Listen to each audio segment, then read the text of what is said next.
Hi guys, welcome to Rufioh, it's Joe here. Apologies if there are any crazy noises. As you may very well know, it's well documented I live in the world's nuttiest household. Everything's noisy, my street's noisy, the cars going past on the road are noisy, the birds out in the garden are noisy, the squirrels out in the garden are noisy. Everything is noisy, so hopefully we don't get any of those weird noises penetrating their way into this video.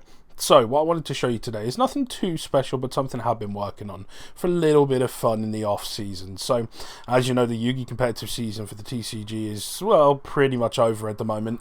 We're celebrating Worlds at this weekend as of recording this, and so for the last 2-3 weeks I wanted to play something other than Thunder Dragon, just getting free wins, and play something that I've missed playing, which is Burning Abyss. Now this is by no means the most competitive list, this is just something I took to locals, but definitely something fun that you could try out if you're looking for a starting off point for a Burning Abyss list to just mess around with in a less competitive environment. So I'll go through my list. Like I say, there's tons of better options I'm sure out there. If you go to the Burning Abyss group on Facebook, I believe they have a Discord and that kind of thing, they'll be able to really help you out with your builds. But yeah, this is just my take on things, and again, I've had tons of fun with it. I'll probably put it down and try something a little bit different, but it's been a while since I brought you a Burning Abyss list, and so here we are. So let's get stuck in, shall we? So we start off with one Barbar. This is for winning in time. You'll see in a match against Jamie the Kid. Unfortunately, I had to beat him in time with this. That's what it does. That's exactly what it's there for. It's there to get you over the line, it's there to burn your opponent in time, that kind of thing. It's a really solid option, and of course it's just another name. It is 1700 attack as well, which comes up as just a little bit of a buff. We have one Seer, it's a 1. This is just going to help you loop stuff around, usually this and Dante together. If you know how Burning Abyss works, that's what it's for. We have one Calcab. This is just to target set back rows. This comes up a lot during end phases when I've got Beatrice on board and that kind of thing, just to attach and return a card to their hand. We have 2 copies of Libic. For some reason I find that I open both of these together simultaneously all the time, so don't ask me why, but that's always what comes up. But this is definitely one of the stronger options. I wanted more Burning Abyss names in my deck, or more options. I was running Rubik, but I felt it was just dead most of the time, so an extra Libic just goes a lot better of a way in my opinion. We have 1 copy of Alec. This could potentially be bumped up to 2 if you're looking at playing more BA names. That was something that I really wanted to do with this deck, is just max out on the names as much as possible without hindering any ability to perform, but this is just going to switch off a monster effect with its effect. We got 1 Farfa, well, 3 copies of Farfa, sorry, I don't ask me why I said 1. 3 copies of Farfa. FL3 was perfect, it came up a lot. There was only, I think, 1 game where I ever opened multiples of these, so it's absolutely fine. We have 1 copy of Graph. Again, if I could run more, I would. You will always open this or Seer in your hand, because that's how life is. It's just one of those sad things. But in theory, as one-ofs, you shouldn't open them too often, although that's not really how it works. We have 2 copies of Scarm. Again, I think with this particular build, we are going to grind a little bit more. The second option just gives us going plays later on in the game, I should say. We have 2 copies of Crusadia Reclusia. This is just, again, a bit of spot removal, free body on board. It's a level 3, that kind of thing. Much the same for Arborea. It's just another level 3 on board. You could run a slightly bigger Crusader option if you wanted to. I just feel that this was quite nice. There was times where I took this out entirely, just depending on what I was playing against.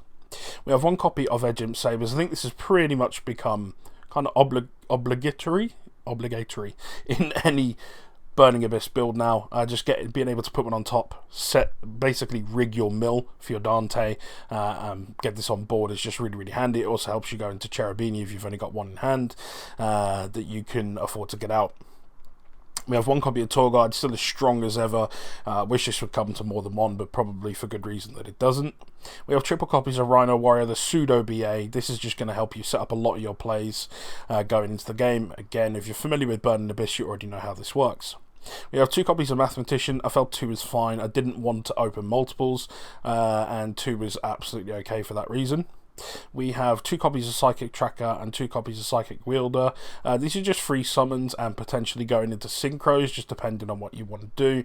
Really, really nice. Sometimes I cut this down to 1 inside in and just stuck with a 2. We have the 2 Phantom Knights. These are just going to help you see those fog blades basically in your first turn, so you've got a way to negate and set up your board. Just really, really good for that. You can send them off Cherubini and that kind of thing. It's really cool.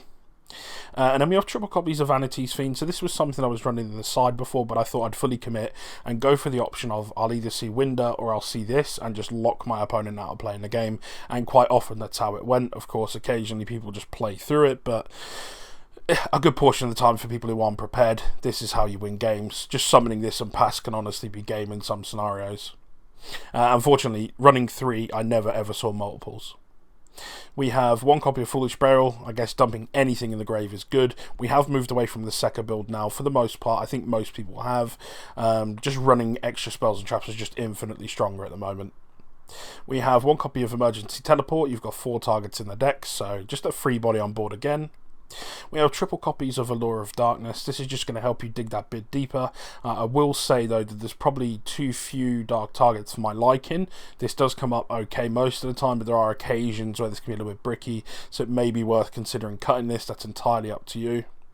We have triple copies of Instant Fusion. This is basically just to get this out on turn 1 underneath the Cherubini and keep it alive, or alternatively if you're going second you can go into Thousand Eyes Restrict and then snatch an opponent's monster and go off into Linkuriboh. We have triple copies of Call by the Grave. This is just going to help protect your plays. Going first is going to help you against hand traps, and going second is just going to help disrupt your opponent's plays a little bit.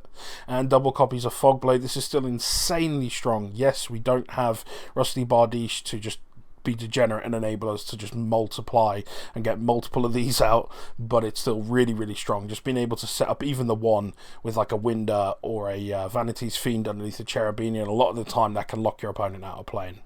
We then move on to the extra deck. I haven't done a side deck for this because it just changes all the time. Again, this is just to give you guys some ideas of what you could try out if you want a starting point. It's nothing perfect. So we've got 1 Beatrice. It's at 1. If it was at more than 1, we would definitely run more. We have 2 copies of Dante. I don't ever find that the 3rd would come up. I think maybe once in every 24 games you'll feel the need for a 3rd. It's just not enough to warrant running the extra. The extra deck is just way too tight as it is. We have 1 copy of Cherubini. This is one of the most important plays of the deck. You just open up and go into this and it just sets up everything else so smoothly. We've got Purple Dante because we did have just enough space to get in, with bearing in mind that people might just blow up the Beatrice. It is a less competitive environment. People have less outs, therefore they have to commit to destroying her even if they wouldn't necessarily want to otherwise, because she's just going to sit there and interrupt them. We have 2 copies of Winder. Originally I was running just the 1. I upped this to 2 and I definitely don't regret it. Sometimes they get rid of the 1 and then the next turn you've still got the Cherubini on board. You can just summon the other and go back to square 1.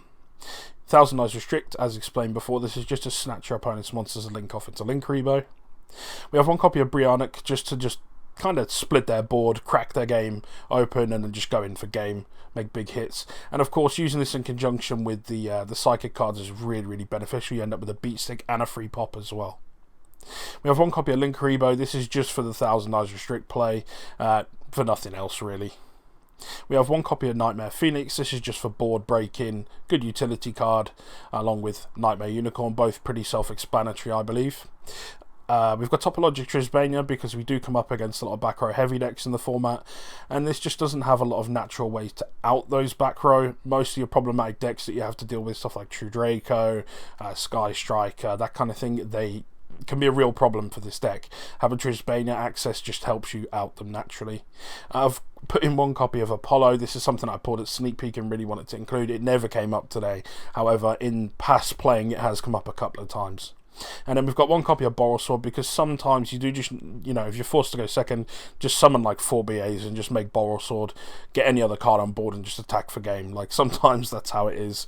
It's just a really good option for going second. So like I say guys, this isn't supposed to be a perfect list, so by no means treat it as that. Definitely don't rush out and buy all those cards. I would never recommend you do that for any of my lists. Just give it a try for yourself. If you're interested in Burning Abyss, this is definitely an option for you. And like I say, there are a ton of resources out there. This is a kind of got a cult following, so there are plenty of options to help you out with that. Thank you very much for checking in guys. Don't forget to subscribe if you haven't already, and I will see you in the next one. I'm afraid that's all we have time for in this video. If by chance you haven't had enough of listening to me waffle at you through a video about a children's card game, you can follow me on Facebook and Twitter. The links are on the screen, or if you're feeling really lazy, you can click the links in the description.